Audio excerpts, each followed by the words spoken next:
choisi Jésus pour guider ma vie. Mon bien-aimé Jésus, il est à moi, je suis à lui. J'ai choisi Jésus pour guider ma vie.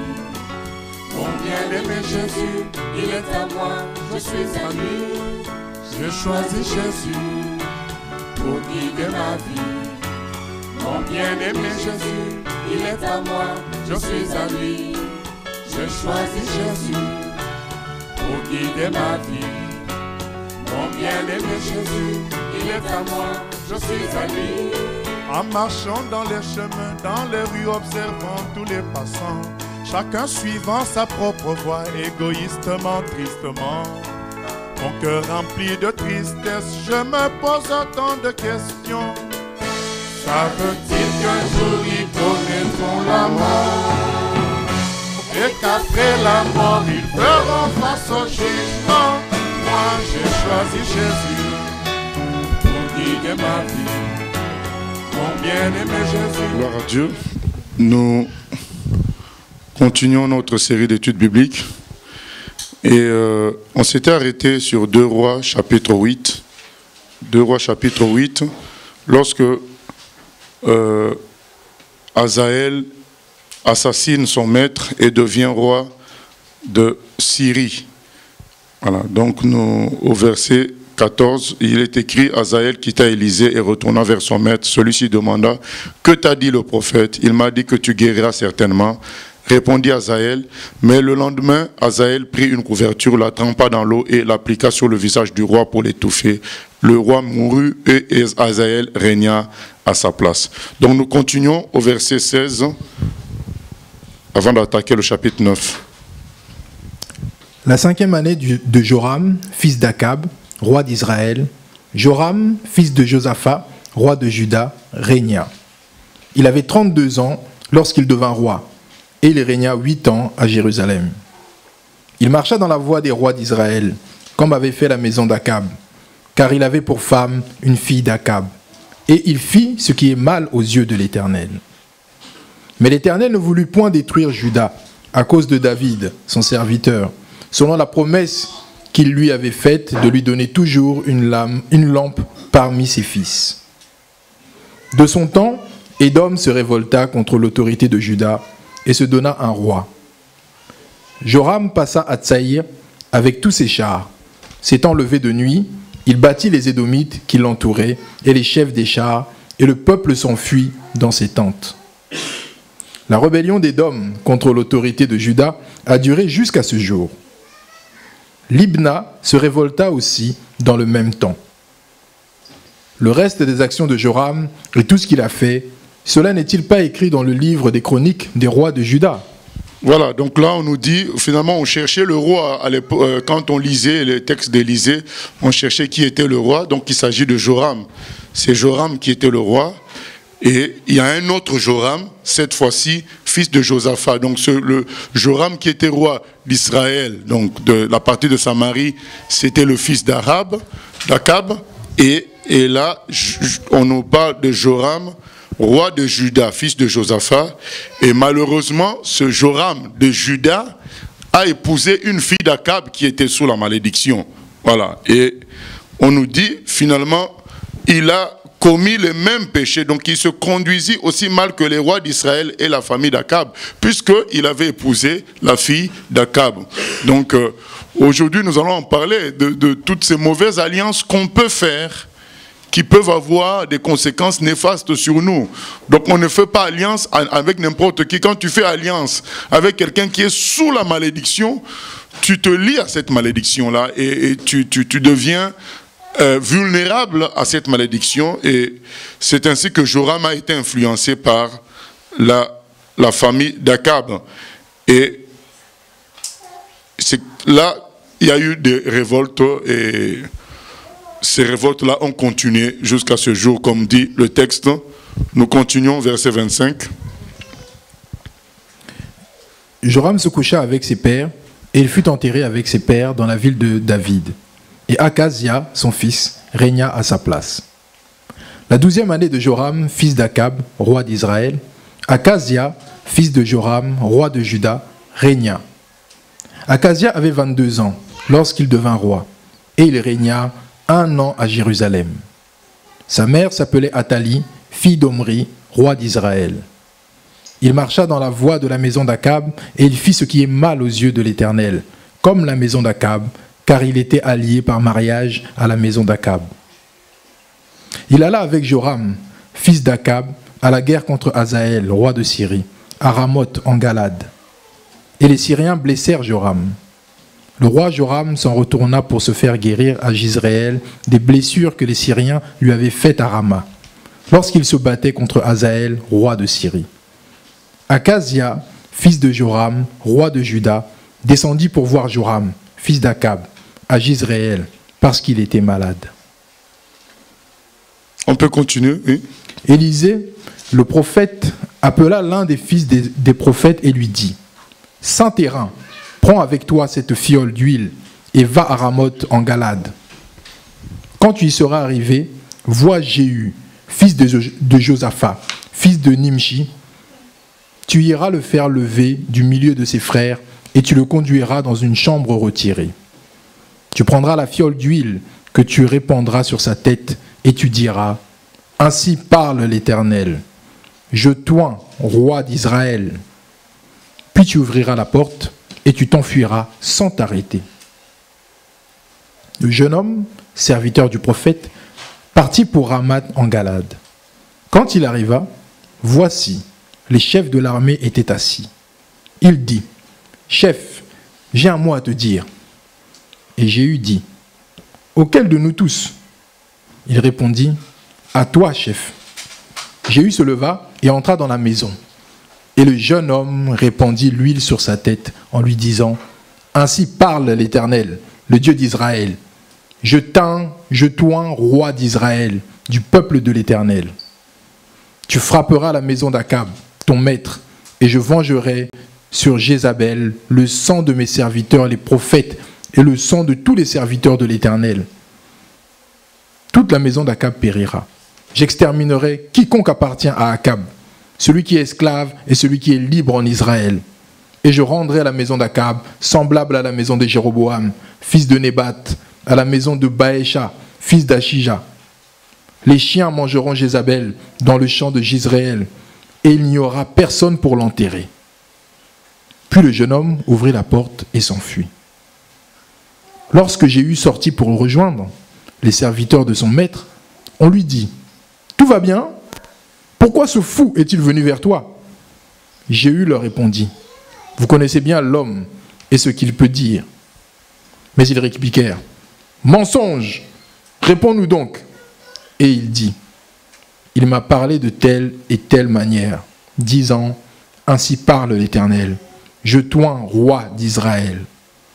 Aussitôt, ils prirent chacun leurs vêtements, qu'ils mirent sous Jéhu, au haut des degrés. Ils sonnèrent de la trompette et dirent : Jéhu est roi. Voilà, donc nous voyons une prophétie qui s'accomplit, pas encore totalement, mais une prophétie sur le fait que quelqu'un soit roi qui vient de Dieu. Ce qui montre une fois de plus que c'est Dieu qui établit les rois. Nous savons, c'est écrit dans la parole de Dieu que toute autorité vient de Dieu, et dans Daniel 2,21, qui s'est dit aussi, c'est lui le maître des temps et des circonstances, c'est lui qui met les rois et qui les enlève. C'est vraiment Dieu qui est le chef. Et on a vu Élisée prophétiser à Hazaël qu'il serait roi de Syrie, un pays même étranger. Donc on voit vraiment que c'est Dieu qui est le chef de tout. Parce que Élisée a prophétisé sur un pays étranger. Et nous connaissons les prophéties de Daniel. Donc quand il a parlé à Nabuchodonosor, ce qui viendra après lui, tout ça, ça ne concernait pas Israël, ça concernait les autres peuples. On voit que Dieu connaît tout, il connaît l'avenir, et il peut utiliser un homme pour en parler. Mais nous remarquons la discrétion. Il y a de la discrétion dans la façon de faire. On dit, tu prendras Jéhu à part dans une chambre et tu vas lui parler, tu vas l'oindre. Alors que quand on regarde aujourd'hui, c'est que les gens, ils font tout pour que leur prophétie soit mise sur YouTube, et soit dit le dimanche pendant le culte. Comme ça, le maximum voit et entend. Ils font tout pour que leur prophétie soit spectaculaire. Comme celui qui s'était trompé sur Hillary Clinton quand T.B. Joshua, le faux prophète, donc quand il dit que ça sera Hillary Clinton qui serait président des États-Unis, il l'a fait en public et avec des grands airs. Et comme il est écrit dans la parole de Dieu, Dieu prend les sages à leur propre ruse. Parce que ces gens-là se rendent populaires par leur ruse en faisant des prophéties publiques qui impressionnent. Et il est écrit, Dieu va les prendre à leur propre ruse. Il a prophétisé ainsi, Hillary n'a pas été présidente, mais les gens continuent à suivre T.B. Joshua. Et plein d'autres ont prophétisé comme ça, des mensonges. Je me souviens aussi d'un autre là dans la région parisienne qui vient du Ghana, Bernard Blessing. Pareil, il avait prophétisé que ça serait Hillary Clinton, la prochaine présidente, mais ça ne s'est pas réalisé. Donc elle a eu la possibilité 2 fois de suite, ça ne s'est pas réalisé. Et quand Dieu montre comme ça, qui est qui, au lieu que le peuple de Dieu comprenne, les gens disent non, il s'est peut-être trompé, mais on était proche de la prophétie. Mais non, bien-aimé, Dieu permet qu'on reconnaisse que ces gens-là ne sont pas ses envoyés. Mais au lieu de comprendre ça, on refuse. Vous savez, aux États-Unis, on a même fait une sorte de statistique de vrais prophètes. Un vrai prophète doit avoir 66% de réussite environ concernant ces prophéties. 66%. 66%. Et quand nous lisons là, est-ce que nous avons vu 70%, 80%? Non, c'est du 100%. Je ne dis pas qu'un humain ne peut pas se tromper. Ça peut arriver. Mais ce qu'on voit aujourd'hui, ce qui fait que les gens en viennent à créer cette règle du 66%, au fait du 2/3 en quelque sorte, ça montre que c'est courant. C'est tellement courant que les gens se trompent qu'on en vient à faire une règle de 66%. Et ce n'est pas ce qu'on voit ici, bien aimé. Suivons ce qui est dans la parole. Et quelle leçon nous pouvons tirer de ça? Si Dieu ne t'a pas dit quelque chose, ne le dis pas. Ou bien prie. Nous prions, Seigneur, qu'un tel soit président, si tu veux. Mais dire qu'il le sera, alors que ce n'est pas Dieu qui t'a dit, ça peut faire qu'on te considère comme faux prophète, comme faux serviteur. Et là, nous voyons des prophéties certaines qui s'accomplissent et qui sont dites sans souci de popularité, sans souci de reconnaissance internationale. Il a pris Jéhu à part pour lui parler. Oui, question avant qu'on continue, là, toujours dans nos textes. Oui, pasteur, j'aimerais revenir sur ce que tu viens de dire avant, que si on se lie avec quelqu'un qui est sous la malédiction, on est sous cette malédiction. Moi, j'aimerais avoir un petit éclaircissement parce que, premièrement, la Bible nous dit celui qui est en nous est plus fort que celui qui est dans ce monde. Et deuxièmement, comment tu diras au niveau des couples, là où il y a un conjoint qui est chrétien et il y a l'autre qui est dans le monde et qui est peut-être sous la malédiction. Oui, comment tu vas parler de cette liaison-là L'autre qui est dans le monde.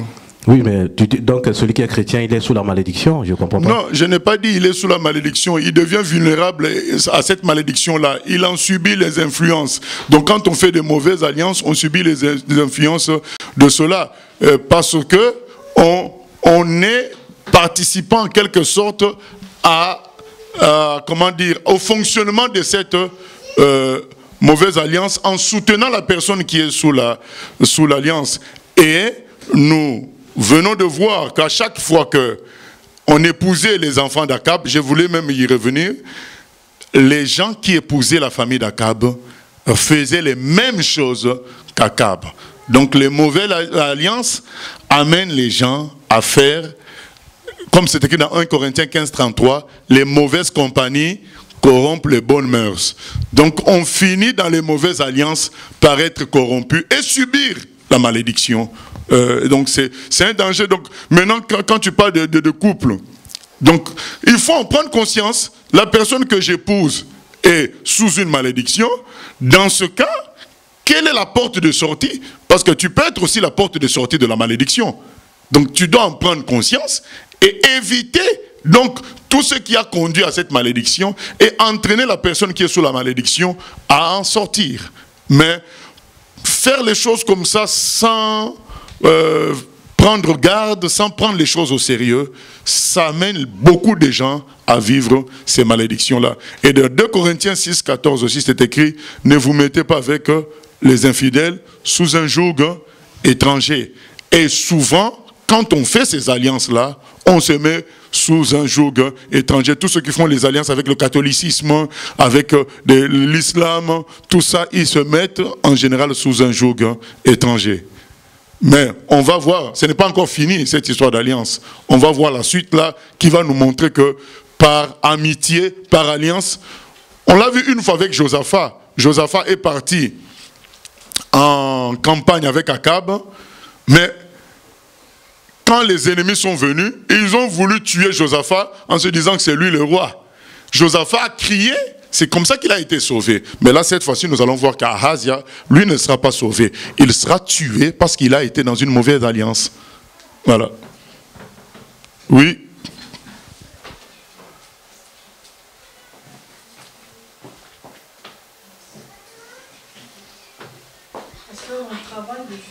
Mais le micro n'est pas allumé. Pasteur, dans le travail, des fois, on se retrouve avec des étrangers, en fait, des païens. En fait, comment elle peut... est-ce que la malédiction, là, ça marche dans ce cas-là? Parce que, par exemple, on peut se retrouver dans une boîte, en fait, une agence au niveau du travail, et puis les gens sont des païens sous la malédiction. Comment ça marche par rapport à nous quand on travaille avec des païens qui sont sous la malédiction? Moi, je pense que normalement, un chrétien qui sait ça doit éviter ça. Un chrétien qui sait que ce camp-là, il y a une malédiction dans ce camp-là, on évite. Maintenant, s'il arrive, je ne sais pas, par un concours de circonstances qu'on se retrouve dedans, alors, dans ce cas, Dieu a prévu une porte de sortie par rapport à nous. Donc, c'est à nous maintenant d'être attentifs au Seigneur et de vivre cette porte de sortie par rapport à la malédiction. Mais faire les choses à la légère, c'est dangereux, parce qu'on peut subir la malédiction. Oui, oui. Oui, pasteur, est-ce que tu peux nous expliquer le verset 8 du chapitre 9 qui dit « Toute la maison d'Akab périra, j'exterminerai quiconque appartient à Akab, celui qui est esclave et celui qui est libre en Israël. » En particulier, celui qui est esclave, qui est aussi qui subit le même traitement qu'Akab en fait. Même l'esclave. Oui, même l'esclave. Oui, qui va être exterminé. Oui, moi je pense que d'une certaine manière, l'esclave a contribué au péché d'Akab. Parce que quand il faut adorer les faux dieux, l'esclave aussi a contribué, il a travaillé aussi. Bon, nous savons que l'esclave, souvent, il est soumis, en fait. Oui, mais il a fait quand même. C'est même s'il est soumis à Akab, mais il a fait quand même ce qui est mal aux yeux de Dieu. Voilà. Donc c'est dans ce sens-là. Mais, d'ailleurs, c'est prévu aussi qu'on parle des jugements de Dieu. Mais les jugements de Dieu, comment dire, nous ne devons pas regarder qu'au côté physique. Nous devons regarder qu'il y a une suite. Physiquement, on a eu le cas d'un fils, je crois, de Baécha ou d'Akab, qui avait été tué, mais sous le jugement de Dieu, mais en réalité, c'était pour le sauver par rapport à la famille. Donc, c'était un salut pour lui. Donc Dieu tient compte de tout ça. Donc il y a, en préparant ça justement, j'avais lu un psaume 119-137 qui dit que les jugements de Dieu sont justes. Et donc même si Dieu sait vraiment que cet esclave-là a fait par obligation, Dieu en tient compte dans un cadre éternel. Mais dans un cadre humain physique, la personne est peut-être tuée, mais dans un cadre éternel, la personne est sauvée. Alors, comme ce fut le cas pour ce fils-là, qui avait été tué par la malédiction de la famille, mais on nous avait dit, en lisant, c'était écrit que ça a été fait exprès pour que lui soit sauvé. Voilà, c'est cela. Oui, pasteur, j'ai du mal à comprendre comment on peut élever un homme roi alors qu'il y a déjà un roi en place? Ah, parce que l'autorité, elle est spirituelle. Donc il y a Dieu qui établit, mais comme on a dit, je ne sais pas quel jour, que Dieu, quand il établit, ça peut être comme un chèque. Le chèque, tu l'as aujourd'hui, mais tu n'as pas encore l'argent. C'est quand tu l'encaisses que ça devient l'argent. Donc pendant que, oui, il y a encore un roi physique, Dieu établit le roi réel, vraiment spirituel, et le temps que ça se réalise physiquement, il y a deux rois en quelque sorte. Oui, d'accord, mais quand on voit le peuple des fois, dans le cas de David, quand son fils a pris le pouvoir, David était roi, mais le peuple a quand même élevé le fils de David en tant que roi. Oui, mais je ne comprends pas ça. Qu'est-ce que tu veux dire par là? En fait, je ne comprends pas comment le peuple peut choisir un autre roi alors qu'il y a déjà un roi en place. Ah non, le roi David avait été chassé par son fils. Bon, mais il a été chassé... Oui, mais ça voudrait dire que faire la guerre à celui qui se déclare le roi. Si tu veux faire la guerre, tu suis David, le camp de David. Si tu considères que David est un roi, tu suis David. Sinon, tu es obligé de te soumettre à celui qui a pris le pouvoir. Ça, c'est le peuple, c'est pas Dieu. Pour Dieu, c'était toujours David. Hein. Oui, mais même le peuple, je ne comprends pas comment il peut choisir un roi alors qu'il y a déjà un roi en place. C'est ça que je n'arrive pas à comprendre. Non, David avait été chassé, mais il n'était plus là. Il n'était plus à Jérusalem. Il avait été chassé, il était parti. Voilà. Oui.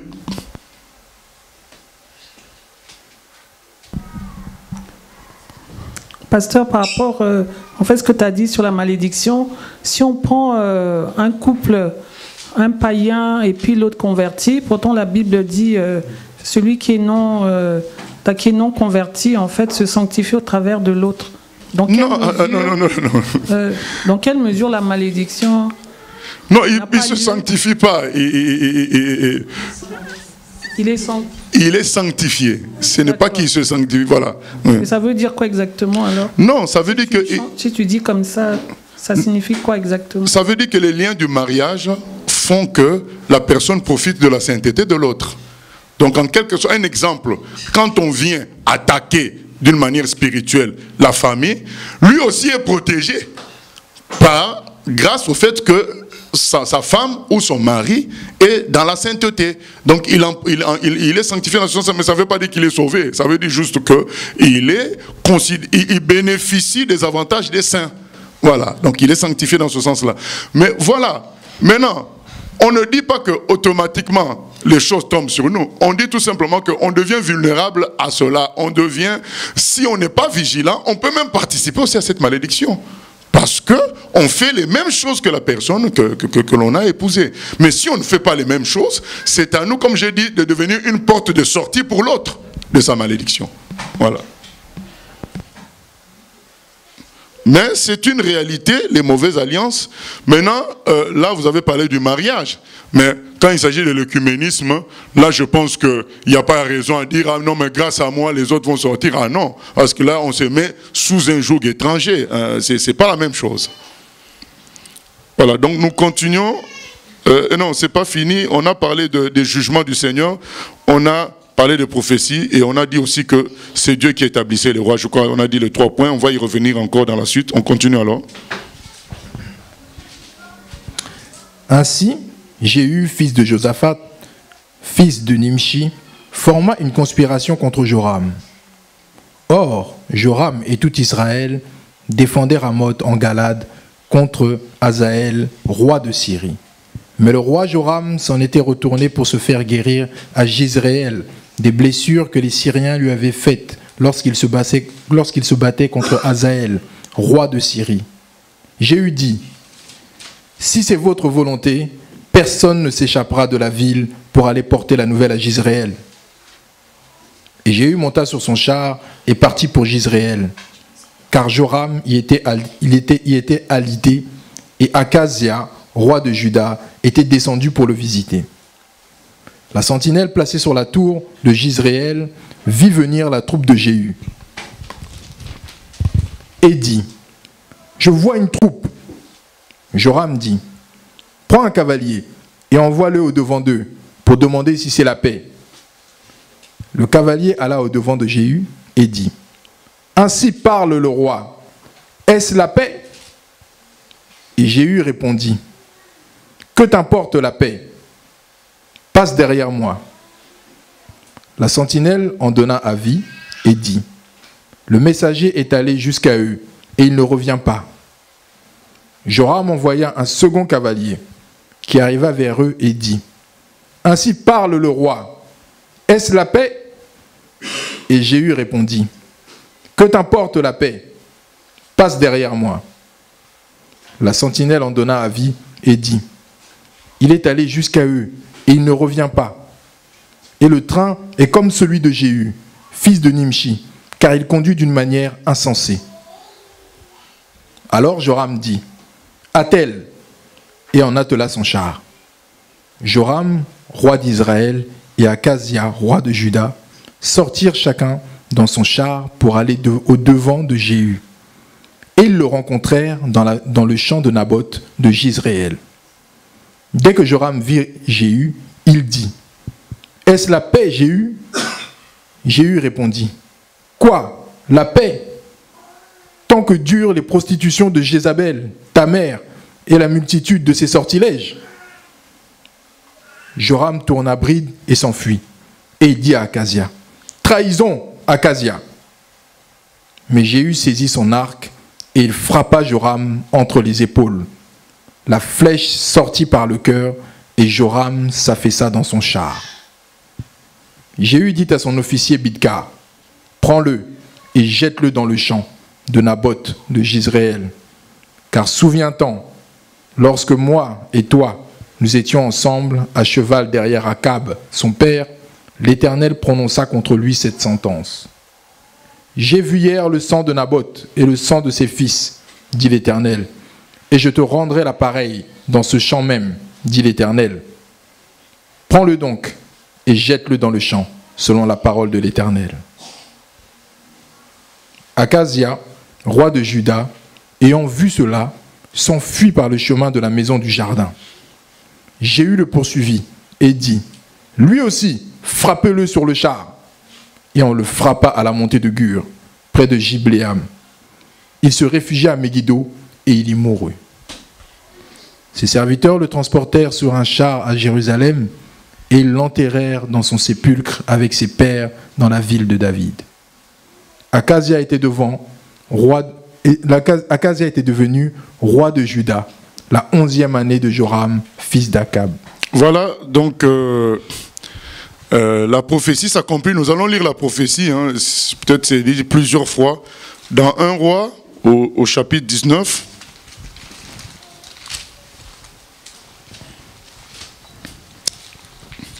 Donc, 1 Roi, chapitre 19, à partir du verset 15.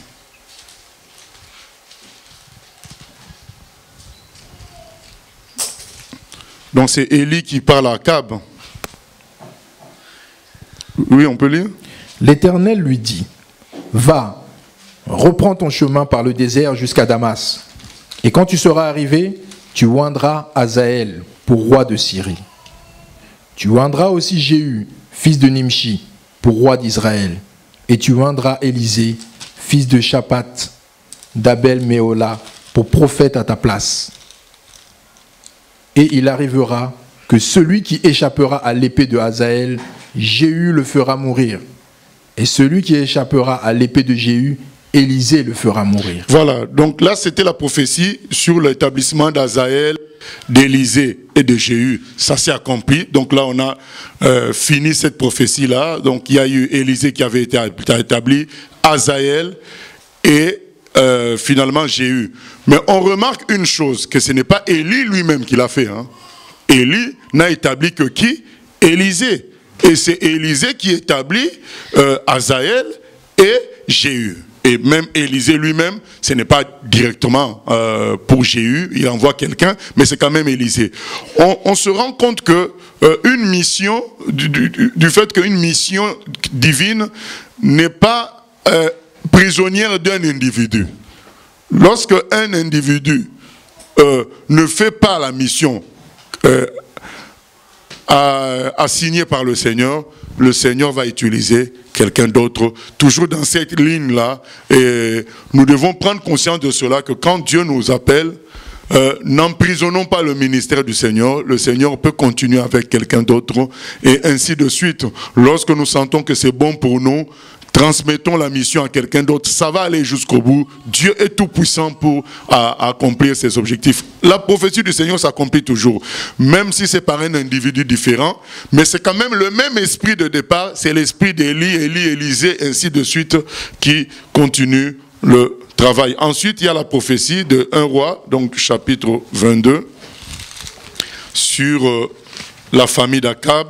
C'est Élie qui donne la prophétie lorsque, pardon, 21 plutôt, 21 à partir du verset 20.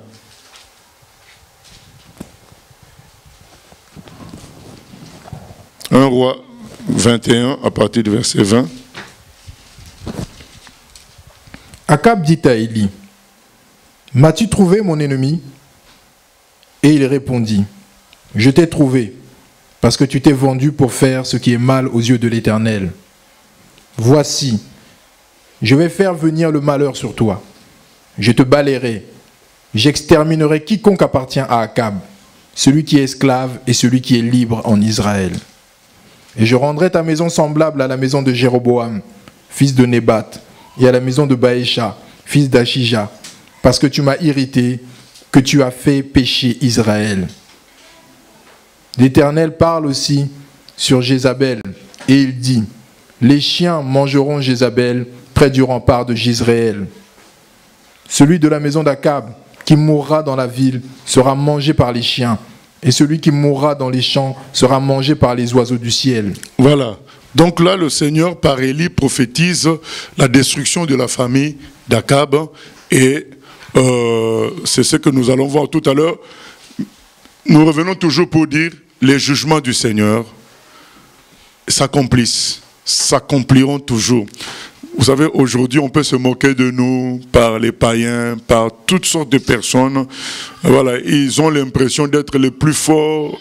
Ceux qui sont dans la franc-maçonnerie, ils deviennent présidents, ils deviennent ceci, cela. Mais bien aimé, à la lumière de ce qu'on vient de lire, comprenons que même le président des pays, les présidents des pays du monde, c'est Dieu qui les établit. Donc toute autorité vient de Dieu. Voilà. Il n'y a qu'à voir, hein, ceux qui ont de l'âge, il n'y a qu'à voir tous ceux qui ont tenté d'être président, ils sont nombreux.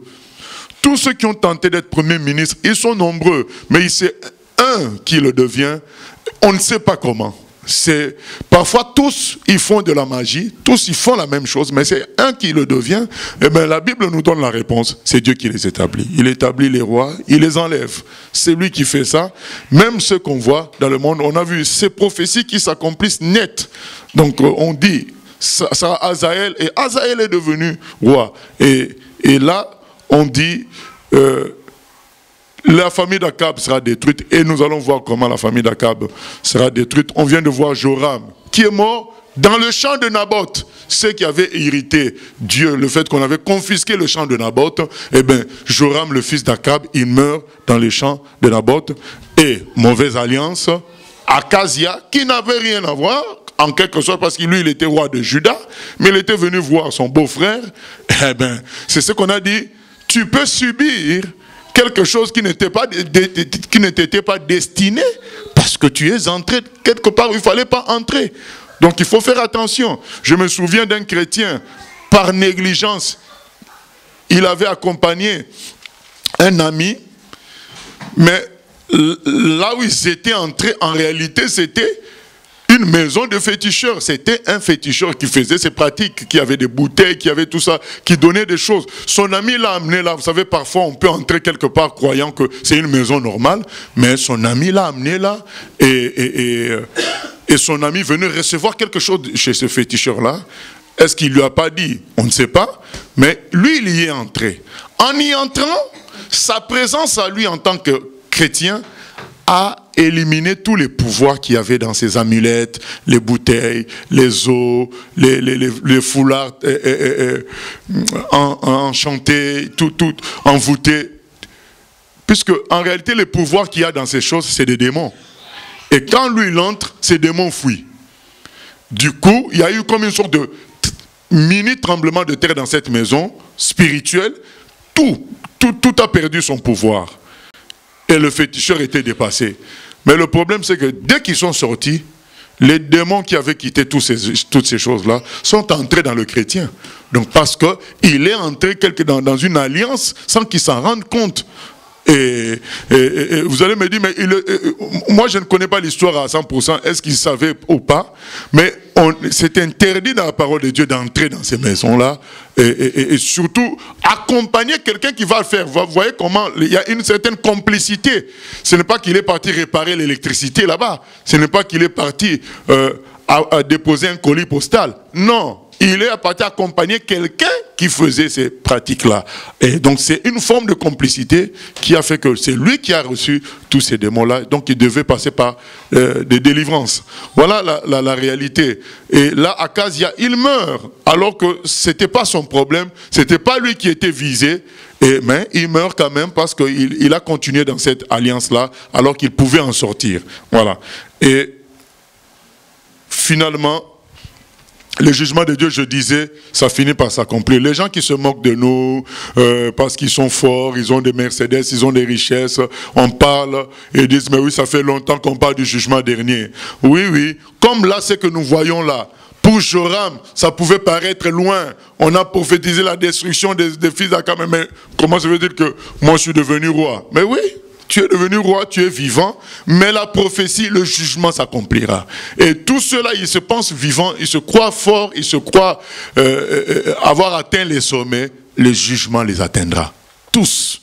Et un jour, le monde entier sera sous le jugement. C'est là qu'une fois pour toutes, Dieu sera considéré comme juste et vrai. Oui, question?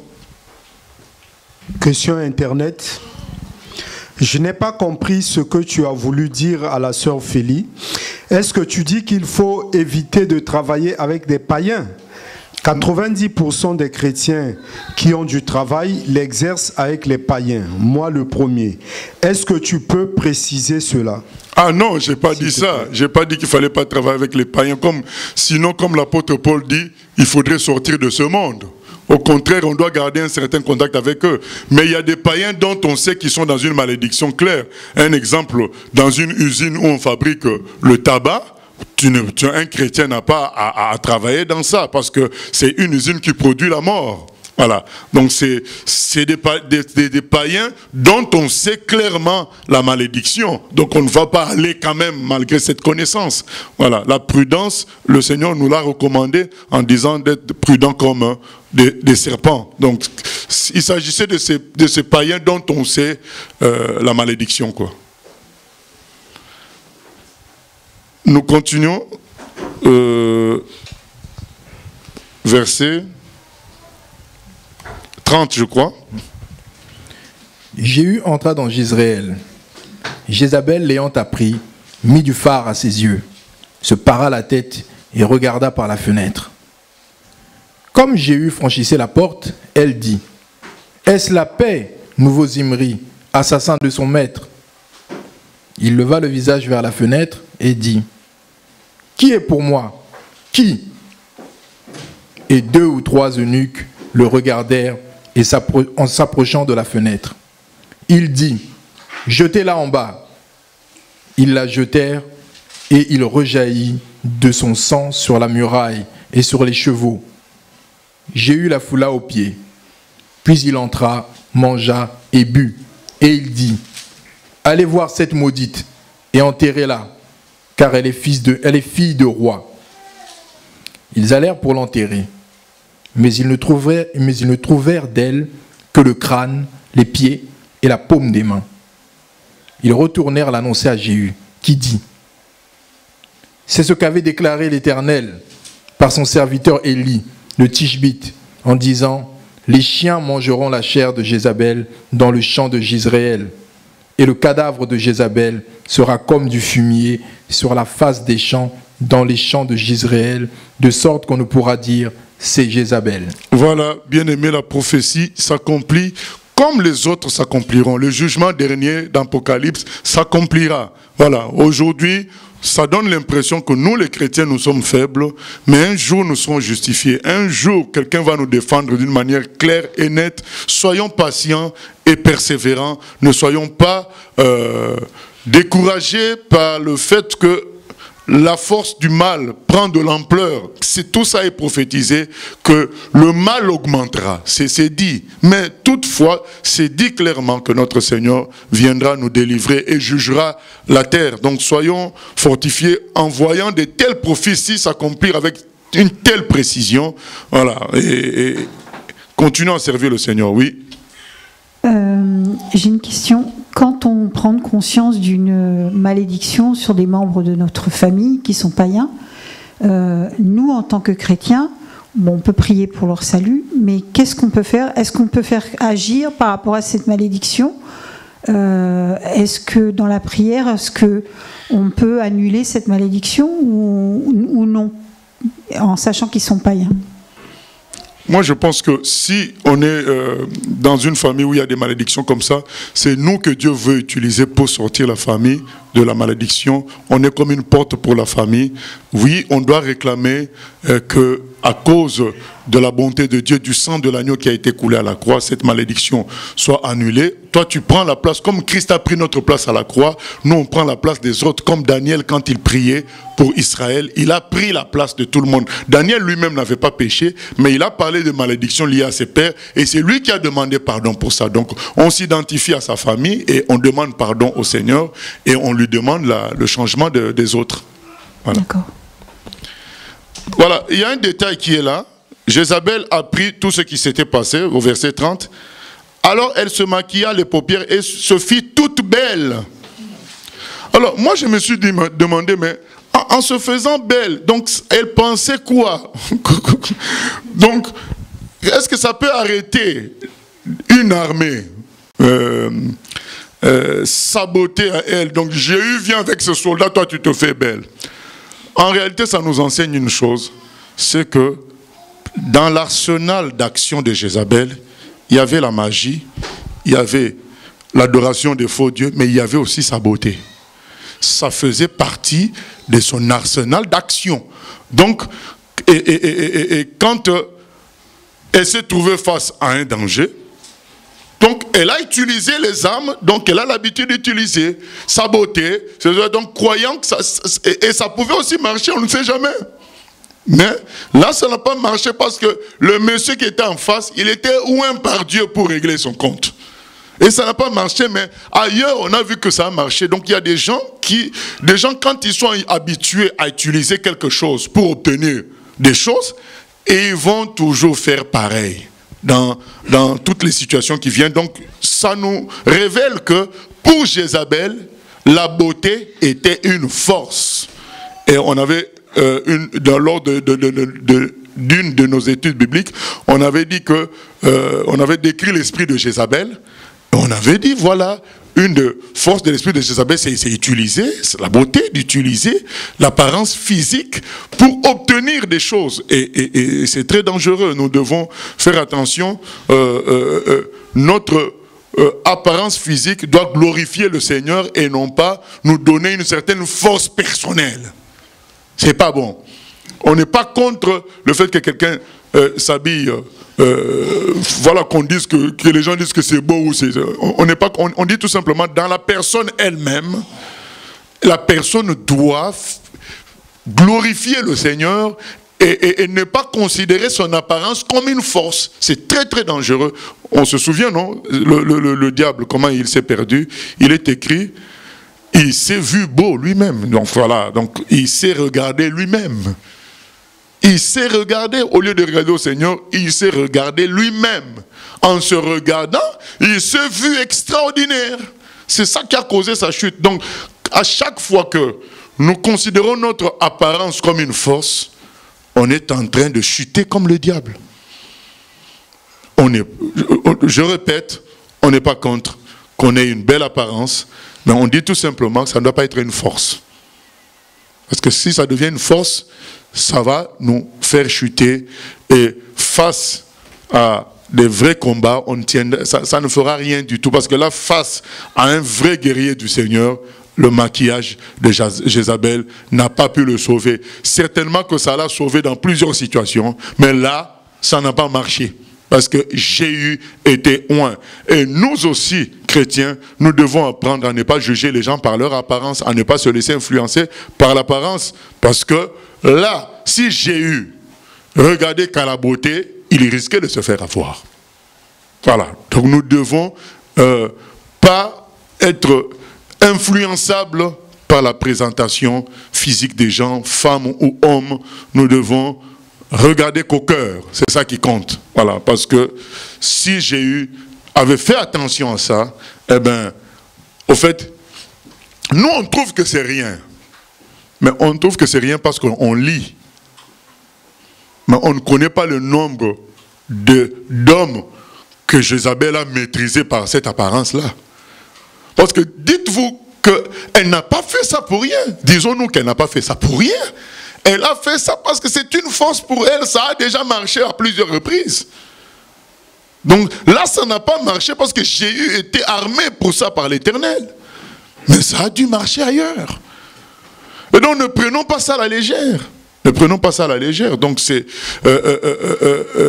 et si elle vient même en face de Jéhu, quoi, on se rend compte que beaucoup de choses ne sont pas physiques, elles sont spirituelles. Comment quelqu'un va se maquiller, se rendre belle et aller affronter Jéhu. Donc ça a des implications spirituelles. Et on a vu même Joram, alors que Jéhu vient avec une troupe, lui ose aller avec son char, lui parler, quoi. Oui, bien aimé, il y a des gens qui ont... beaucoup de choses sont spirituelles. Un des coups d'état du roi de Maroc, c'était comme ça. Hein, les gens qui faisaient le coup d'état obéissaient, je crois, au général Oufkir, et ils ont fait descendre l'avion du roi du Maroc, ils ont fait atterrir ça quelque part, on l'a fait descendre, on l'a sorti, les soldats le tenaient en joue, là, et le vrai artisan du coup d'état n'était pas encore dans ce lieu-là. C'était des jeunes soldats qui gardaient le roi en attendant que le général qui était à l'origine du coup d'état vienne. Et le roi a commencé sans armes à leur parler. Est-ce que vous comprenez ce que vous faites là? C'est votre roi que vous atteignez. Il a commencé à parler. Ils ont baissé les armes. Ces gens à lui ont tout récupéré, la situation. Les choses se sont inversées. Le combat n'est pas vraiment physique. Le vrai combat est spirituel. Quand ces gens-là comme Joram viennent voir Jéhu comme ça, il pouvait lui dire, mais qu'est-ce que tu fais? Lui parler. Mais Jéhu, ce qui le sauve, c'est qu'il était oint. C'est important d'être oint par le Seigneur. C'est pas n'importe qui pouvait tenir face à Joram comme ça. Et il te parle, et toi aussi, tu tiens tête. Non, Jéhu a tenu tête parce qu'il était oint. Ne pensons pas que les combats soient physiques. Tu es costaud, tu as 2 mètres, tu as des muscles, et tu crois que c'est avec ça que tu vas affronter un homme qui est dans la magie. Attention, tu peux te retrouver en train de ramasser les papiers. Parce que le combat est spirituel. Ne sous-estimons pas. Oh, mais c'est une fille de 16 ans. Eh oui, mais attention, peut-être une fille de 16 ans remplie de mauvais esprits. En tout cas, moi j'ai 45 ans, qu'est-ce qu'elle va me faire? Ah, attention. Ce n'est pas ton âge qui va faire que tu tiennes face à cette fille-là. C'est l'onction divine. Et donc, n'entrons pas dans certains combats si on n'est pas loin. En se disant, ah oui, mais j'ai de l'expérience. Ah, mais... Non. C'est des combats spirituels. Elle ne s'est pas maquillée pour rien. Elle était sûre de le fait de ça. Elle connaissait sa force. Voilà. Mais là, elle a fait face à quelqu'un qui était oint. Et ça n'a pas marché. Vous vous souvenez une fois, j'ai oublié exactement l'histoire. C'est un roi que l'on demande à un soldat de tuer, mais le soldat n'y arrive pas. Et c'est le roi lui-même. Je crois que ça doit être David, hein? C'est le roi lui-même qui tue le soldat. Voilà. Parce que lui, qui tue plutôt l'autre roi. Parce que lui, il avait l'onction d'affronter. J'ai oublié, je vais essayer de chercher le texte. Mais on dit, mais tue-le. Et il n'arrive pas, il n'a pas pu. Il n'a pas pu parce que c'est des gens qui ont une onction. Voilà. Et ce n'est pas n'importe qui pouvait tuer cet homme-là. C'était quelqu'un d'onction comparable qui pouvait tuer cet homme-là. Ce sont des réalités. On a vu Saül, il a pris tout le monde, on lui avait demandé de tuer tout le monde. Mais arrivé à Gag, le roi, Saül ne le tue pas. Et donc quand le prophète Samuel vient, il dit, mais comment on t'avait dit d'éliminer tout le monde, pourquoi tu n'as pas éliminé cet homme? Qui s'est chargé d'éliminer l'homme? C'est Samuel. Donc Saül, lui, je crois que son autorité déclinante n'a pas pu faire face à ce roi-là qui était désarmé. Hein. Il était désarmé, mais il n'a pas pu le tuer. C'est des réalités spirituelles. Et même pas loin, là quand il s'agissait de tuer Ben-Hadad, mais le roi aussi n'a pas pu tuer Ben-Hadad, le prophète lui a reproché, mais comment tu n'as pas pu le faire? Mais comment ils n'arrivent pas à faire ça? Tu as gagné la guerre, il suffit de tuer quelqu'un, ben vous n'arrivez pas parce que c'est des combats spirituels. Bien aimé, ne négligeons pas le spirituel. Comme Jésus a dit, hein, la chair ne sert à rien. La chair, elle sert quand elle est utilisée par le spirituel. Quand elle n'est pas utilisée par le spirituel, ça peut donner l'impression d'une certaine force. En réalité, c'est rien. Et là, une femme qui se maquille pour affronter un guerrier, elle connaissait sa puissance. Donc il faut faire, dans toute chose, comprenons qu'il y a des réalités spirituelles et cherchons toujours l'onction divine, la grâce divine, au lieu de se croire expérimenter fort, adulte ou bien fort physiquement, c'est une erreur. Oui. Ma question c'est, est-ce que donc c'est parfois ce qui se passe avec des personnes qui font usage d'hypnose? Des personnes, bon, comme on sait par exemple dans l'histoire, on sait que des empereurs comme Napoléon, quand ils étaient en exil et qu'ils sont revenus pour prendre le pouvoir, il était seul, il n'avait pas d'armée, mais il a réussi à retourner toute l'armée qui était venue pour l'arrêter, il a réussi à retourner et à reprendre le pouvoir comme ça. Voilà. Donc c'est des puissances réelles spirituelles. On se souvient d'Hitler, voilà, qui arrivait en levant la main à galvaniser la foule. Voilà, c'est des puissances spirituelles. Et il paraît que le combat, c'était entre Hitler et Churchill. Chacun d'eux avait un magicien à ses côtés pour le combat. Donc le magicien d'Hitler dit, on doit faire tel signe. Le magicien de Churchill dit aussi, il faut répondre par tel signe. C'était, je ne veux pas faire leur signe, hein, mais c'était un combat spirituel. Beaucoup de choses qu'on voit comme ça, c'est en réalité, il y a à 80% le spirituel et il y a 20% de matériel, quoi. Quand on néglige le spirituel, ben, on se retrouve vaincu même si on est fort matériellement. Donc il faut faire attention, il faut toujours chercher l'onction divine. Que Dieu nous accompagne, que Dieu nous soigne, que Dieu nous donne l'autorité. S'établir soi-même dans quelque chose, ça finira par nous créer des problèmes parce qu'on fera face à des puissances que nous, dont on ne nous a pas armés contre ces puissances-là. Oui.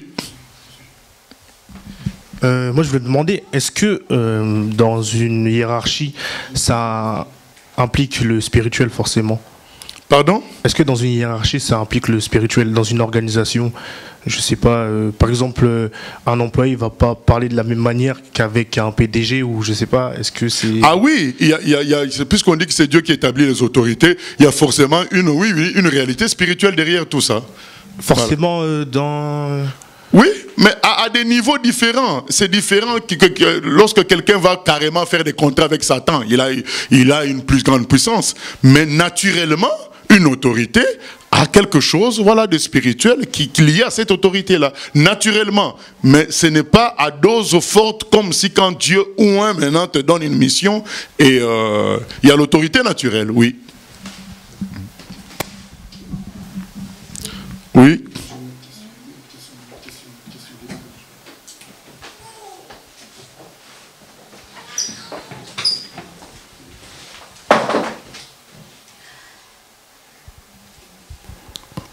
Pasteur, si on prend, c'est le cas en fait, j'en reviens à la question de Cyr.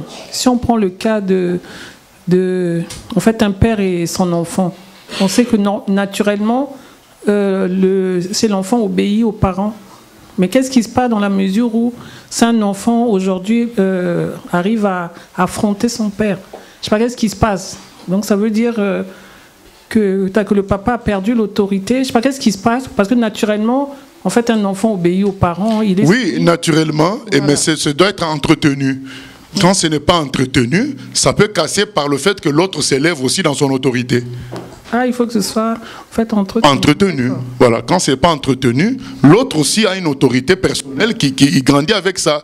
Voilà. C'est ce qui fait que, voilà. Oui. Question Internet.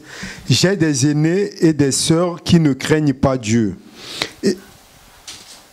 J'ai des amis et des sœurs qui ne craignent pas Dieu et sont dans des relations adultériennes. J'ai aussi eu à leur parler, je prie pour celles, je prie pour elles. Ah, attendez. Bon, on te laisse lire d'abord et puis on reprendra alors. Ok, on continue, frère.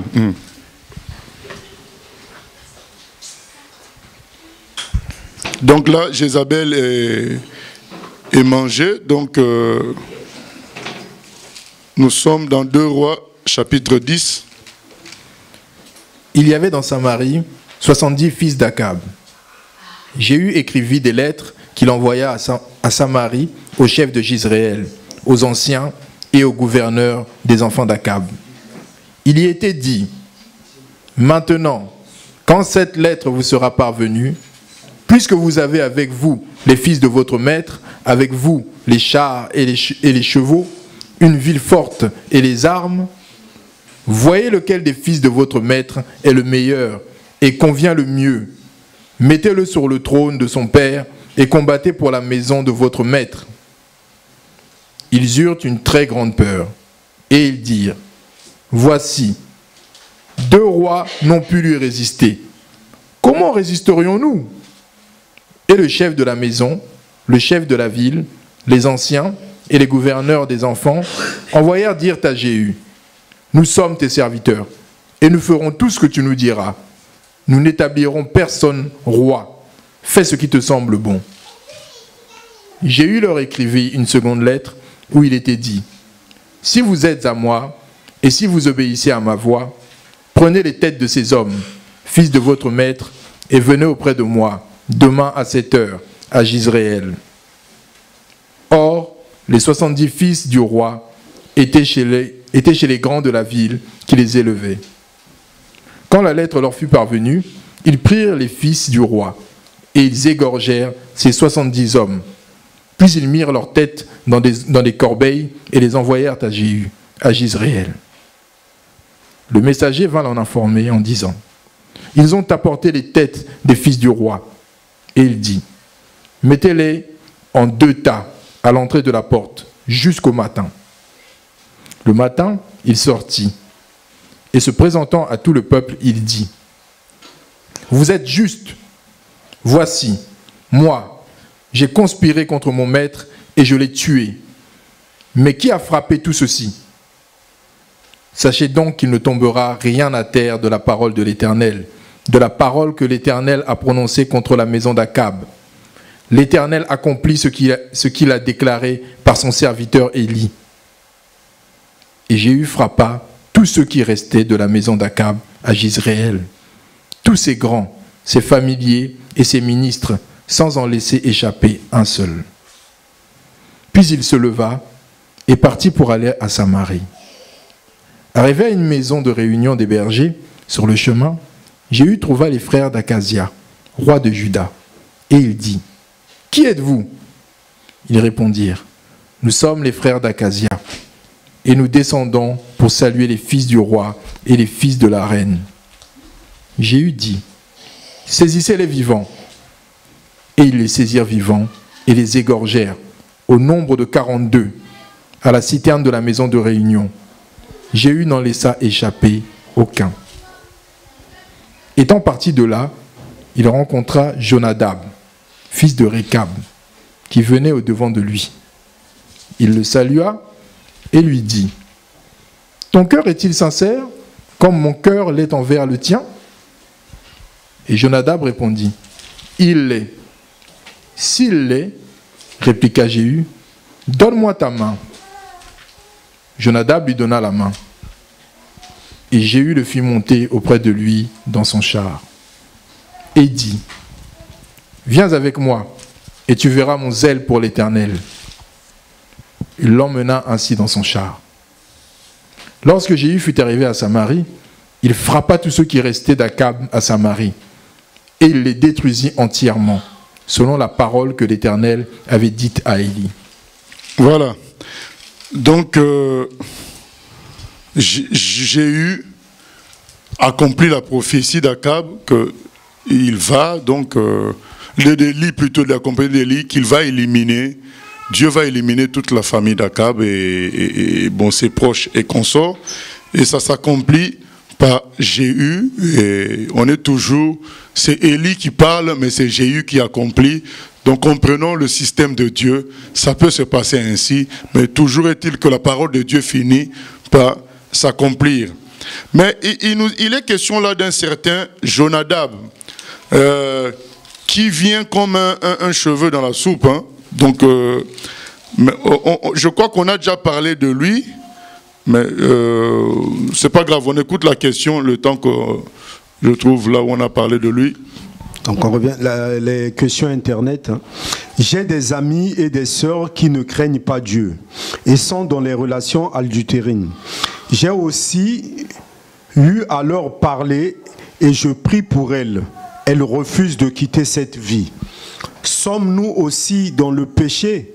Devons-nous continuer à être avec elles ou couper la relation? Comme nous l'avons dit dans 1 Corinthiens 5, c'est dit que nous n'avons pas à couper toute relation, mais on ne doit pas faire les mêmes choses, voilà, avec ces personnes-là. Donc nous devons éviter que ce soit une compagnie, donc quelqu'un que nous accompagnons dans ce qu'il fait. Donc c'est ça qu'on doit éviter. Mais couper tout contact, non. Mais on doit éviter de faire les mêmes choses. Ou des choses qui vont nous conduire à faire les mêmes choses plus tard. Donc on doit éviter cela. Ça nous fait des complices en quelque sorte. Deuxième question. Pasteur, est-ce que tu peux expliquer par rapport à la malédiction? Parce que tous les jours, on se trouve avec des gens qui sont sous la malédiction. Et que ce soit au travail, soit dans nos familles, quand on fait les courses, est-ce que tu peux expliquer, s'il te plaît, quoi faire? On n'a pas le choix. Ah non, c'est ce qu'on a dit. On a dit que le problème, c'est pas la malédiction, le problème, c'est l'alliance. Au fait, ne changeons pas la problématique. La problématique se trouve dans l'alliance, pas dans la malédiction, parce que l'humanité entière est sous la malédiction du péché. Le problème, c'est dans l'alliance. Il ne faut pas faire alliance avec celui qui est sous la malédiction. Acheter les pommes de terre chez quelqu'un, ce n'est pas faire alliance avec la personne. Voilà, donc il ne faut pas contribuer en quelque sorte à ce que cette personne-là fait qui entretient cette malédiction-là. C'est ça qu'il faut éviter. On a donné l'exemple d'une entreprise qui vend du tabac. On peut donner l'exemple de quelqu'un qui a hérité d'une joaillerie, d'une entreprise qui fabrique des bijoux, mais qui était consacrée, donc fabrique des bijoux pour l'adoration des idoles. Nous, on ne va pas devenir actionnaire de cette entreprise-là parce que nous contribuons à l'entretien de cette malédiction-là. Donc c'est l'alliance qui est problème. C'est le terme le plus important dans cette affaire. Alliance. C'est pas malédiction, c'est que donc on ne doit pas faire alliance avec n'importe qui. Donc 2 Corinthiens 14 nous le dit. Donc ne vous mettez pas avec les infidèles sous un joug étranger. 1 Corinthiens 15, 33, les mauvaises compagnies corrompent les bonnes mœurs. Donc nous allons donc parler de Jonadab qui sort là comme un cheveu dans la soupe. Je crois que c'est dans Jérémie 35. Jérémie 35. Parce que Jéhu dit à Jonadab, tu vas voir mon zèle pour Dieu. dans ce que Jonadab devait être considéré comme un exemple. Comme un exemple. Alors, pourquoi normalement, ce n'est pas quelque chose à parler, à dire en peu de temps, mais on va essayer quand même de le faire. Jérémie 35. Voilà. C'est mieux de lire tout, hein, Jérémie 35, parce que c'est la leçon qu'on veut donner. On veut dire qui est Jonadab et voilà. Qu'est-ce qui est de remarquable qu'on peut prendre de Jonadab? Donc ne laissons pas ce verset passer rapidement comme ça, où Jéhu dit à Jonadab, viens, tu vas voir mon zèle. C'est que Jonadab est estimé quelque part par rapport à Dieu. Voilà, lisons donc Jérémie 35. La parole fut adressée à Jérémie de la part de l'Éternel au temps de Joachim, fils de Josias, roi de Juda, en ces mots. Va à la maison des Récabites et parle-leur. Tu les conduiras à la maison de l'Éternel dans une des chambres et tu leur offriras du vin à boire. Je pris Jazania, fils de Jérémie, fils de Abazinia, ses frères, tous ses fils et toute la maison des Récabites. Et je les conduisis à la maison de l'Éternel, dans la chambre des fils de Hanan, fils de Jigdalia, homme de Dieu, près de la chambre des chefs, au-dessus de la chambre de Masséja, fils de Shaloum, garde du seuil. Je mis devant les fils de la maison des Récabites des coupes pleines de vin et des calices, et je leur dis, buvez du vin. Mais ils répondirent, nous ne buvons pas de vin, car Jonadab, fils de Récab, notre père, nous a donné cet ordre. Vous ne boirez jamais de vin, ni vous, ni vos fils, et vous ne bâtirez point de maison, vous ne sèmerez aucune semence, vous ne planterez point de vigne, et vous n'en posséderez point. Mais vous habiterez sous des tentes toute votre vie, afin que vous viviez longtemps dans le pays où vous êtes étrangers. Nous obéissons à tout ce que nous a prescrit Jonadab, fils de Récab, notre père. Nous ne buvons pas de vin pendant toute notre vie. Nous, nos femmes, nos fils et nos filles, nous ne bâtissons point de maison pour nos demeures, et nous ne possédons ni vignes, ni champs, ni terres ensemencées. Nous habitons sous des tentes, et nous suivons et pratiquons tout ce que nous a prescrit Jonadab, notre père. Lorsque Nebuchadnezzar, roi de Babylone, est monté contre ce pays, nous avons dit, allons, retirons-nous à Jérusalem, loin de l'armée des Chaldéens et de l'armée de Syrie. C'est ainsi que nous habitons à Jérusalem. Alors la parole de l'Éternel fut adressée à Jérémie en ces mots. Ainsi parle l'Éternel des armées, le Dieu d'Israël. Va et dis aux hommes de Juda et aux habitants de Jérusalem. Ne recevrez-vous pas instruction pour obéir à mes paroles, dit l'Éternel. On a observé les paroles de Jonadab, fils de Récab, qui a ordonné à ses fils de ne pas boire du vin, et ils n'en ont point bu jusqu'à ce jour, parce qu'ils ont obéi à l'ordre de leur père. Et moi, je vous ai parlé dès le matin, et vous ne m'avez pas écouté. Je vous ai envoyé tous mes serviteurs, des prophètes. Je les ai envoyés dès le matin pour vous dire que chacun revienne de sa mauvaise voie. Amendez vos actions, n'allez pas après d'autres dieux pour les servir, et vous resterez dans le pays que j'ai donné à vous et à vos pères. Mais vous n'avez pas prêté l'oreille, vous ne m'avez pas écouté. Oui, les fils de Jonadab, fils de Récab, observent l'ordre que leur a donné leur père, et ce peuple ne m'écoute pas. Voilà.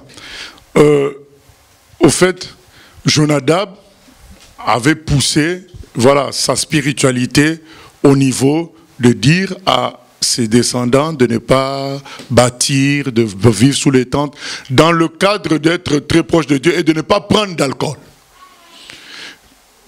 Donc Dieu dit à Jérémie, on va faire un essai, prends quelques personnes de Jonadab, des descendants de Jonadab, des Récabites, propose-leur de prendre du vin. Jérémie fait ça, mais ces gens-là disent non. Mais pourquoi maintenant? Parce que Jonadab, notre ancêtre, nous a dit de ne pas faire ça. Et d'ailleurs, même bâtir, nous ne bâtissons pas. Donc nous refusons, nous continuons nous suivons la ligne de Jonadab, notre ancêtre. Dieu dit à Jérémie, ça c'est une grande leçon pour nous tous. Il dit, ah, ces gens-là osent rester fidèles à un humain. Pourtant Jérémie, c'est un prophète sérieux, reconnu, très sérieux. Si Jérémie leur donne une instruction, normalement ils devaient se dire, pour Jérémie, nous allons faire. Nous allons boire. Ils ont dit non. Même si c'est toi, Jérémie, qui nous demande de prendre le vin, on ne prend pas puisque notre ancêtre Jonadab a dit non. Mais Dieu dit, mais regarde la fidélité des Récabites, des descendants de Jonadab, vis-à-vis de la parole de leur ancêtre. Et moi qui suis Dieu, moi je vous ai parlé dès le matin, je vous parle, ma parole est là entre vos mains. Vous ne m'écoutez pas. Voilà, c'est quelque chose que chaque chrétien doit savoir, l'histoire des Récabites et de Jonadab, parce que ça fait honte à Dieu de voir qu'il y a des gens qui suivent les paroles de leurs grands-parents. Notre grand-père a dit ceci, notre père m'a dit ceci. Ils continuent, ils sont fidèles à ça. Mais le vrai grand-parent, le vrai père, c'est celui qui a fait les cieux et la terre. On ne veut pas écouter ce qu'il dit. Voilà, ça fait mal. Oui. Question Internet. Certains chrétiens ne croient pas aux malédictions familiales après conversion et prennent pour appui le verset qui dit que nous sommes des nouvelles créatures. Comment répondre à cela? Le spirituel, on ne peut pas le prouver si Dieu n'ouvre pas les yeux. Alors, moi, je répondrai dans le sens suivant, comme j'ai l'habitude de le faire. Déjà, il y a Exode 20 qui nous dit que le Seigneur punit les gens jusqu'à la 4e génération de ceux qui le haïssent. Donc ça montre que lorsque les gens ne font pas marche arrière, la malédiction de leurs prédécesseurs continue, puisqu'ils continuent à haïr Dieu, ils continuent à faire la même chose que leurs ancêtres. Donc Exode 20 nous le dit. Maintenant, quand on dit celui qui est en Christ, c'est ça que le verset qui est donné, qui est une nouvelle créature, les choses anciennes sont passées, toutes choses sont devenues nouvelles. Mais pourtant, en réalité, nous tous, par exemple, moi quand je me suis converti, je suis resté noir. Hein. Je ne suis pas devenu, ça n'a pas changé. Donc il faut que nous regardions le fond des choses. Il ne faut pas qu'on reste à la surface, toutes choses sont devenues nouvelles, tout est effacé. Oui, toutes choses sont devenues nouvelles. Il y a un plan nouveau qui est pour toi, il y a tout ceci, mais ça demande notre adhésion. Si nous, on n'adhère pas à ce plan merveilleux de Dieu, si nous, on n'obéit pas au Seigneur, nous sommes toujours vulnérables face à certaines choses de famille. Qu'est-ce qui explique? Parce que là, revenons à la réalité, qu'est-ce qui explique que des gens qui ont des vrais chrétiens, qui ont été vrais chrétiens à un moment donné, ils redeviennent chefs de village et ils reprennent la magie de leurs ancêtres, alors qu'ils ont eu une phase entre l'âge de 20 et 30 ans ou 40 ans, où ils ont été fermes, je ne toucherai pas à ces trucs-là, mais ils ont continué certaines relations avec leur famille, ce qui fait qu'à l'âge de 50 ans, beaucoup ont repris encore les traditions familiales, alors qu'ils les avaient abandonnées. Mais arrivé à un certain âge, parce qu'ils n'ont pas coupé ce qu'ils devaient couper en termes de relations, ils ont recommencé. Et il y a plein de choses, il y a des maladies quand même. Nous sommes assez adultes pour savoir que certaines personnes ont hérité des maladies de leurs parents, de leur famille, des choses comme ça. Parfois, ce n'est pas des maladies physiques, c'est des maladies comme la dépression et autres, ou bien le fait de prendre de l'alcool. Voilà. Et certains le prennent exactement comme leurs parents, alors que à un moment donné dans leur vie, ils ont plus ou moins manifesté un intérêt pour Dieu. Moi, je ne dis pas que ces choses-là touchent un chrétien à 100%. Je dis qu'il faut que le chrétien le soit à 100%. Parce que quand on dit chrétien, beaucoup se disent chrétiens, mais est-ce qu'ils le sont à 100%? Donc, c'est dit, toutes choses sont devenues nouvelles. Il faut que les choses le deviennent aussi vraiment nouvelles, c'est-à-dire que j'arrête moi de raisonner comme dans le monde. Est-ce qu'on peut lire? Parce qu'on utilise le 17, mais on ne lit pas le 16. Le verset 16 est important. Ce n'est pas moi qui vais lire ça, Donc 2 Corinthiens 5, 16. Parce que souvent on utilise le 17. Celui qui est en Christ est une nouvelle créature. Les choses anciennes sont passées. Toutes choses sont devenues nouvelles. Mais il faut que ça le soit. Si toi, d'un côté dans ta bouche, tu dis que tu es devenu en Christ, mais dans ta relation avec tes frères et sœurs, tu continues comme avant. Et il y a un problème. Donc tout n'est pas vraiment devenu nouveau. Donc tout est possible. Anciennement, tout ce qui est ancien, certaines choses anciennes peuvent aussi te rattraper. Oui, 2 Corinthiens 5, 16. C'est important ce verset-là. On lit que le 17. Le 16. Ainsi, dès maintenant, nous ne connaissons personne selon la chair. Et si nous avons connu Christ selon la chair, maintenant nous ne le connaissons plus de cette manière. Voilà. Ainsi, maintenant, nous ne connaissons plus quelqu'un selon la chair. Donc, nous n'avons plus la même relation avec les gens comme avant. C'est-à-dire, aujourd'hui, oui, je fais partie d'une famille physique, mais je considère cette famille-là comme un terrain de mission. Je ne considère pas cette famille-là comme je considérais avant dans ma relation, comment ça se faisait les choses. Un exemple, tu viens dire bonjour à ton grand-père, on te demande de passer entre ses jambes pour la bénédiction. Mais tu le fais pas. Mais si tu le fais, tu dis que, ah oui, mais de toute façon, nous, celui qui est en Christ est une nouvelle création. Ah mais non, là tu as fait une pratique qui est contraire à la parole de Dieu. Donc tu t'es prosterné et entré dans les jambes de quelqu'un, c'est une pratique fétichique. Donc voilà, moi je dis oui, que tout soit nouveau. Si vraiment tout est nouveau, ah oui, là, il n'y a rien. Comme Jésus dit dans Jean 14, 30, on peut lire ça aussi, Jean 14, 30. Jean 14, 30.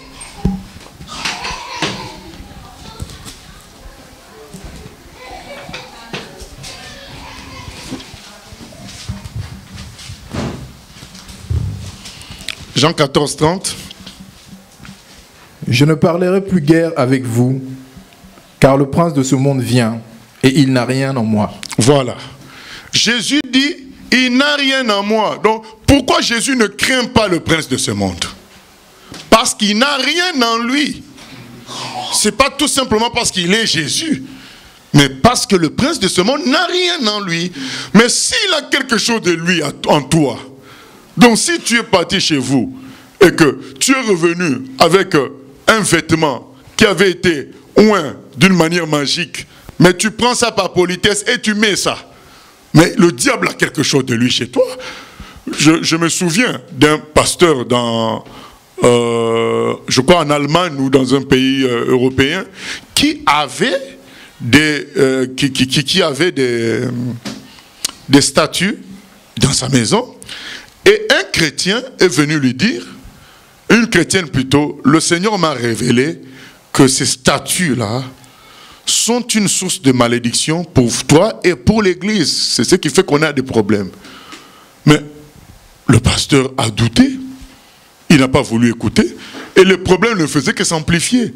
Alors lui-même aussi a cherché la face de Dieu, et en priant, Dieu lui a montré que ces statues-là sont des statues de femmes, c'était des femmes. Ces femmes-là sont des danseuses d'une déesse dans les îles d'Indonésie. Et donc comment lui peut avoir des statues de danseuses, de déesses d'îles d'Indonésie? Donc le diable avait quelque chose dans cette maison-là. Donc on ne peut pas dire sous prétexte que tout devient nouveau. Oui, mais il faut que tout le soit, parce que comment tu peux, toi, traîner des statues qui ne sont pas à la gloire de Dieu, sans compter ce que le Seigneur nous donne comme recommandation concernant les images. Oui, donc il faut que nous appliquons 2 Corinthiens 5, 16, si nous voulons que le 17 aussi, nous le vivions totalement. Nous devons voir les choses différemment, vivre les choses différemment avec les membres de nos familles. Et il reste nos frères et sœurs, d'ailleurs Dieu nous a mis dedans pour que on les aime et qu'on s'emploie à les aider beaucoup plus facilement que d'autres personnes, mais nous devons les voir autrement. Et Paul va loin, il dit, même si le Seigneur, nous le connaissions d'une manière, aujourd'hui nous le connaissons qu'en esprit. Donc même le Seigneur, Paul ne le prenait plus comme un juif, comme son frère juif, il le prenait comme le Seigneur des Seigneurs, l'alpha, l'oméga. C'est pas la même chose. Et on voit Jésus le faire avec sa propre mère, qui lui dit, mais oui, mais il y a tel souci. Il dit, mais femme, qu'est-ce qu'il y a entre toi et moi? Il dit, voilà, je suis ton fils, oui, dans le physique, mais je suis le Seigneur. Voilà. Donc quand il faut demander les choses, il faut me les demander en tant que Seigneur des Seigneurs, Roi des Rois. Et donc c'est important. Donc si on veut que tout soit nouveau, réellement, nous-mêmes aussi, on doit prendre tout nouveau et nous serons à l'abri de problèmes. Oui. Pasteur, je voulais savoir, mais pourquoi l'humain, en fait, est plus fidèle aux coutumes, fidèle à la parole qu'un grand-père aurait dit, fidèle à la promesse que soit un père aurait dit, avant de mourir, plutôt qu'à Dieu? Parce que ce que disent ces gens-là, c'est vraiment limité, quoi. Il y a des gens avant de mourir, ils disent, bon, en tout cas, tout, sauf, vous n'épousez pas les filles de telle région. Ce n'est qu'un petit commandement. C'est facile à appliquer. Du coup, on peut être fidèle à ça, quoi. Voilà, mais Dieu, lui, ce qu'il demande, c'est tout notre être. Et ça fait compliqué, mais en général, le parent là va te dire quoi? Voilà, jamais de ta vie ne te prosterne devant une femme. Une règle comme ça. Bon, ce n'est pas compliqué à tenir. C'est pourquoi les gens sont beaucoup plus fidèles sur le commandement des humains, parce que c'est des commandements qui ne demandent pas beaucoup. Mais Dieu, lui, veut tout à nous, tout ce que nous sommes. Il veut qu'entièrement on se confie en lui. Et oui, là, c'est beaucoup plus, l'homme est beaucoup plus résistant par rapport à ça. Oui. Voilà, nous. Dire que Patrick, si tu as une question, tu commences alors.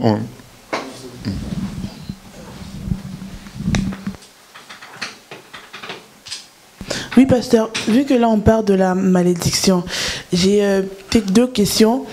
La première question, elle est quand un homme commet une infidélité sans repentance, bien entendu, la Bible dit que on l'appelle prostituée.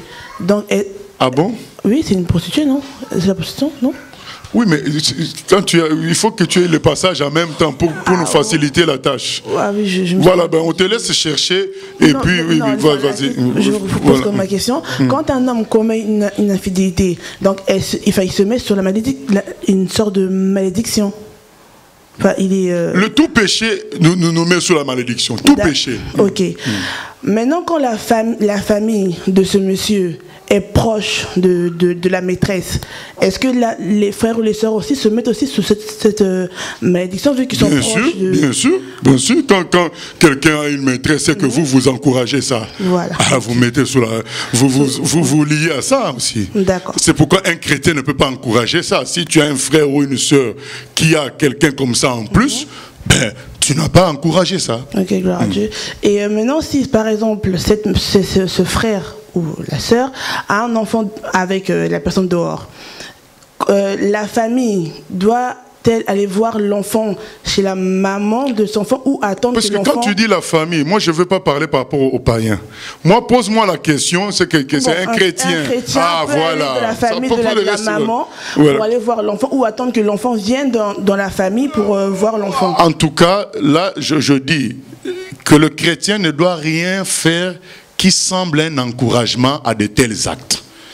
Maintenant, comment cet enfant-là va se retrouver devant le chrétien?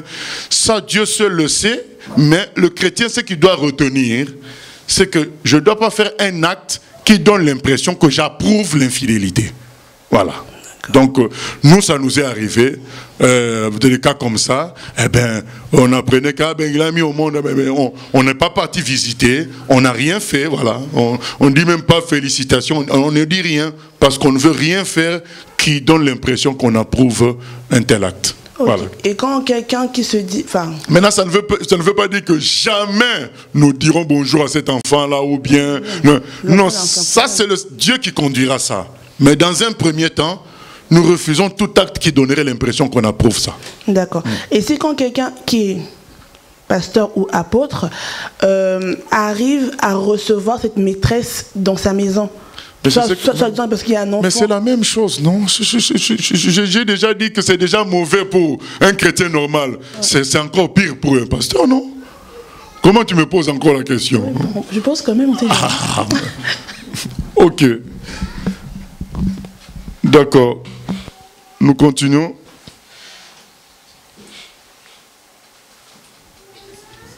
Oui, la question.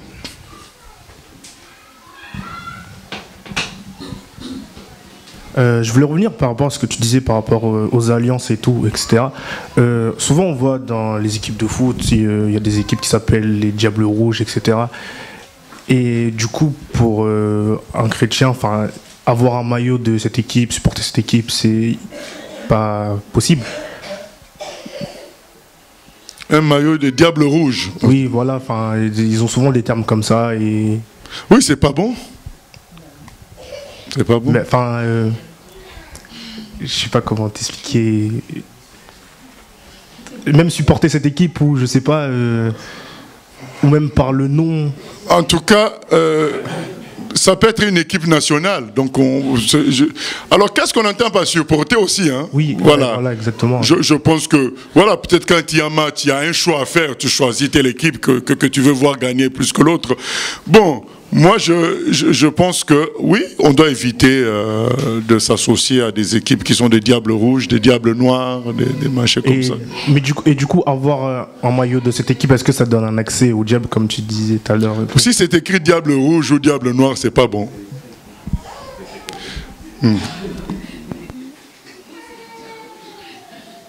Ok. Voilà. Donc, on s'était arrêté sur quoi?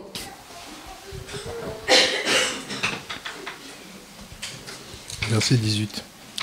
Avec Yonadab, donc on a parlé de Yonadab, et puis bon, là, si on doit parler de la suite, c'est très intéressant, donc on réserve ça pour le mardi prochain, lorsque Jéhu va éliminer tous les adorateurs de Baal. Voilà, donc nous réservons ça pour le mardi prochain. Nous allons prier que Dieu nous aide à retrouver les vraies prophéties, quoi. Les prophéties qui changent des pays, qui changent les destinées d'une manière claire et qui sont dites avec simplicité, qu'on retrouve voilà, la vraie onction prophétique du Seigneur qui a été dévoyée. Les gens ont altéré les choses, du coup le Seigneur aussi se tait, parce que tout ce qu'on voit, ce n'est que des blasphèmes en quelque sorte, parce que quand les gens prophétisent au nom de Dieu et que ça ne s'accomplit pas, il y en a trop aujourd'hui. Toutes sortes de pasteurs et prophètes ont prophétisé pour des gens qui seraient présidents, ça ne s'est pas accompli, et ils l'ont fait en public en plus. C'est des blasphèmes contre l'Éternel. Prions que le Seigneur ressuscite le don véritable de prophétie, où il y a du sérieux, où on prend Dieu au sérieux, on prend les choses au sérieux, que le Seigneur ressuscite cela. Que le Seigneur aussi nous aide à ne pas faire des alliances contre nature, à ne pas soutenir des choses qui sont contraires à sa parole. Que le Seigneur nous aide à persévérer, parce que ses jugements sont véritables. Un jour, il jugera le monde. Ceux qui sont avec lui seront dans la félicité éternelle. Patientons dans la persévérance. Prions au nom de Jésus. Seigneur, nous voulons croire en tes jugements et ne pas te sous-estimer, Seigneur. Comme nous venons de lire que des jugements qui avaient été prononcés sont sur Jézabel. Ça a fini par s'accomplir. Pourtant, Jézabel a eu le temps de voir son mari roi mourir, de voir son fils roi. Mais malgré ça, les jugements se sont accomplis quand même. Ce n'est pas parce que le temps coule,